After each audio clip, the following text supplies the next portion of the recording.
ओम नमः शिवाय। अब कंप्लीट कुंडली एनालिसिस मेरी एक सेवा है जो सबसे ज़्यादा पॉपुलर भी है और बहुत ज़्यादा लोग इस सेवा को लेते हैं।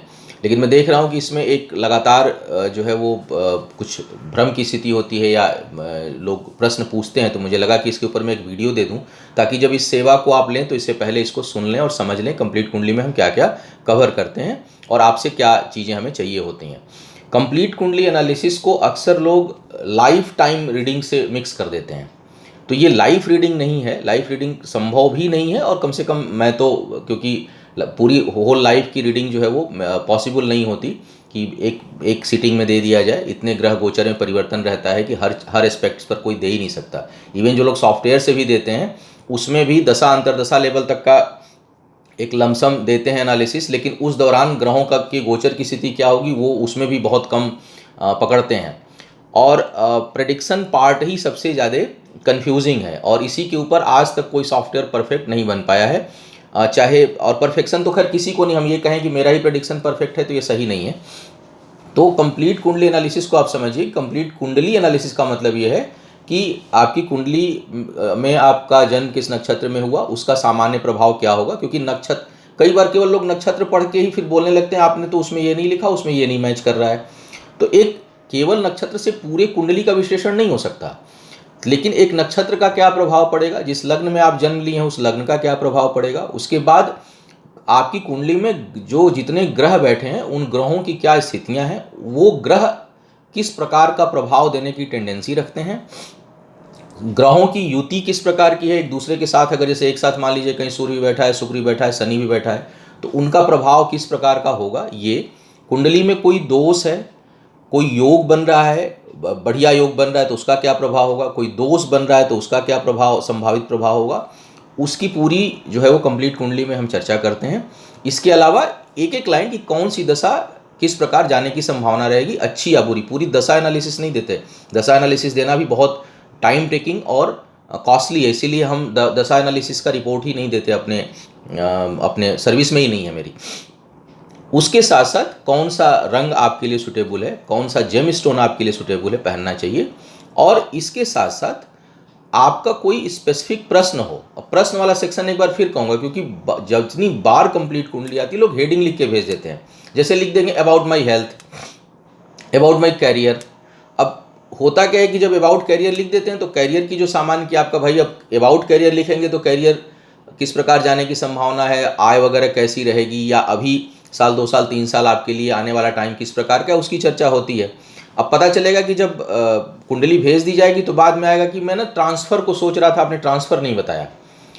तो आप, अगर आपके मन में कोई विशेष प्रश्न है कि मेरे सेहत में ये प्रॉब्लम चल रही है, उसके लिए हमें क्या करना चाहिए, या हम ट्रांसफ़र चाह रहे हैं, ठीक होगा, अभी उस समय उपयुक्त होगा या नहीं होगा, हम साल 2 साल में मकान खरीदना चाह रहे हैं, ठीक होगा कि नहीं होगा, इस प्रकार के प्रश्न, या विवाह नहीं हो रहा है, विवाह में कोई कठिनाई आ रही है, तो वो तो कुंडली में खैर हम लोग भी लिख देते हैं कि भाई आपकी कुंडली विवाह के लिए कैसी है, बच्चे के लिए कैसी है, या स्वास्थ्य के लिए कैसी है। लेकिन एग्जैक्ट प्रश्न जब आप लिखेंगे तो उसका जो है वो काफ़ी हद तक एग्जैक्ट आंसर दिया जा सकता है। तो वो आप लिख करके स्पष्ट भेजा करिए, और उसके बाद उसमें 15-20 मिनट का जो है वो क्लैरिफिकेशन के लिए सेशन दिया जाता है, ताकि मेरे रिपोर्ट भेजने के बाद अगर आपके मन में कोई प्रश्न है या कोई चीज़ हमने ऐसी लिखी है जो आप समझ नहीं पा रहे हैं, तो उसके लिए 20 मिनट का, या कोई प्रश्न आप लिखना भूल गए तो आप पूछ लें। अब इसमें 1-2 चीज़ का और ध्यान रखा करिए। अपनी कुंडली लोग भेजेंगे, फिर पूछेंगे मम्मी पापा का हेल्थ कैसा रहेगा। अपनी कुंडली पूछेंगे लोग कि मेरे बच्चे का करियर कैसा रहेगा। ये सब चीज़ें मत घुसाया करिए, उसका उत्तर बहुत स्पष्ट नहीं दिया जा सकता। कभी भी दूसरे की कुंडली से दूसरे के बारे में बहुत एग्जैक्ट नहीं बताया जा सकता। मेरी एक आदत है कि मैं स्पष्ट बातें बोलता हूँ।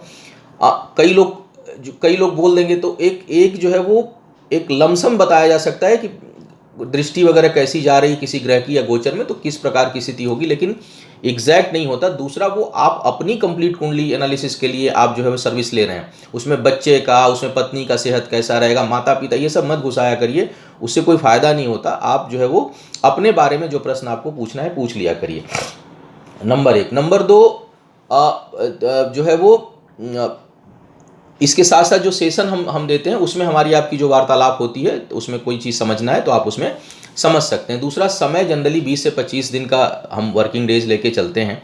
कभी कभी आगे पीछे होता है क्योंकि खुद कुंडली बनाता हूँ, इसलिए टाइम अधिक लग जाता है।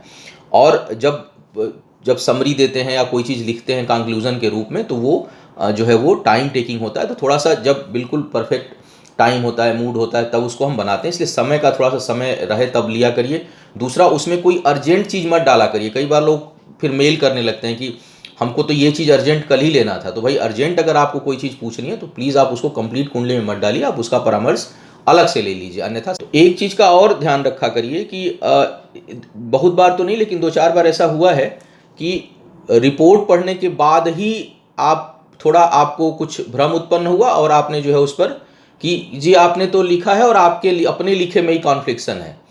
मेरे लिखे में कॉन्फ्लिक्शन कब या किसी के भी लिखे में कॉन्फ्लिक्शन कब होता है, वो कॉन्फ्लिक्शन एक्चुअल में नहीं होता, वो ग्रहों का प्रभाव होता है। जैसे मान लीजिए कि आपके सुख भाव में कोई ग्रह स्वराशि का बैठा है और उसी भाव में कोई ग्रह जो है वो ऐसा बैठा है जो वहाँ के लिए बहुत नकारात्मक परिणाम देगा।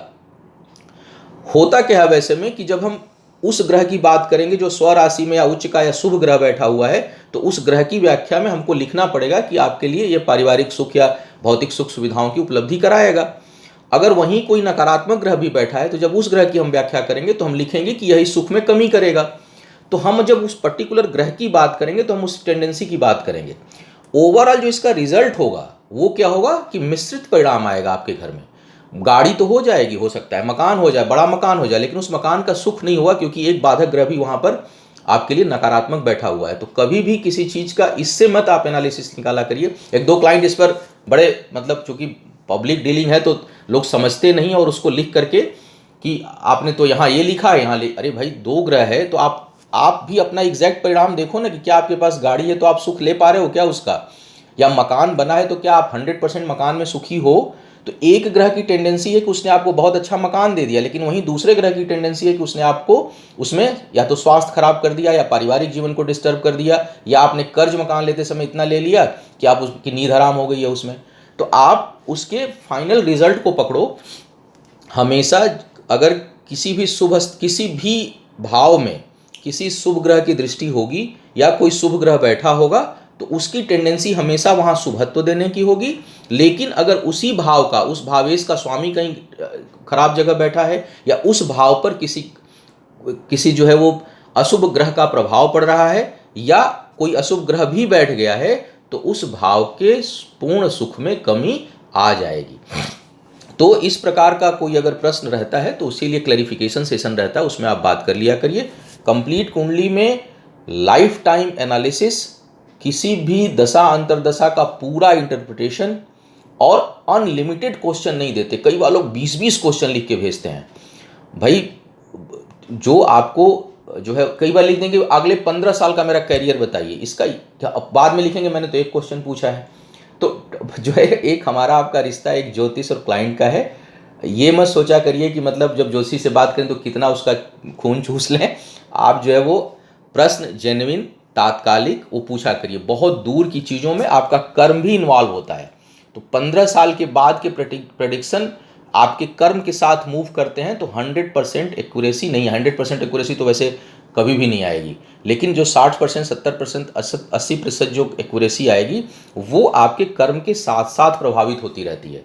तो इस चीज़ को ध्यान में रख करके कंप्लीट कुंडली की सेवा आप लिया करिए। उसमें एक बार फिर से बता दे रहा हूँ, ग्रहों की स्थिति, आपका नक्षत्र का सामान्य फल क्या है, लग्न का सामान्य फल क्या है, कुंडली में कोई दोष है, कोई गुण है, उसके लिए क्या उपचार आपको करना चाहिए, क्या उपाय करना चाहिए, किन चीज़ों का ध्यान रखना चाहिए, आपके लिए सुटेबल रंग कौन से हैं, आपके लिए जेम स्टोन कौन सा सुटेबल है।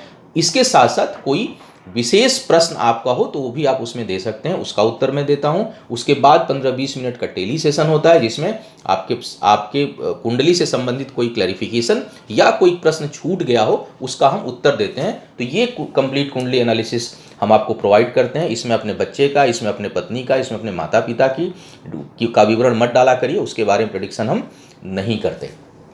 तो इन बातों को समझ करके आप जो है कंप्लीट कुंडली एनालिसिस की सर्विस हमसे लिया करिए। धन्यवाद।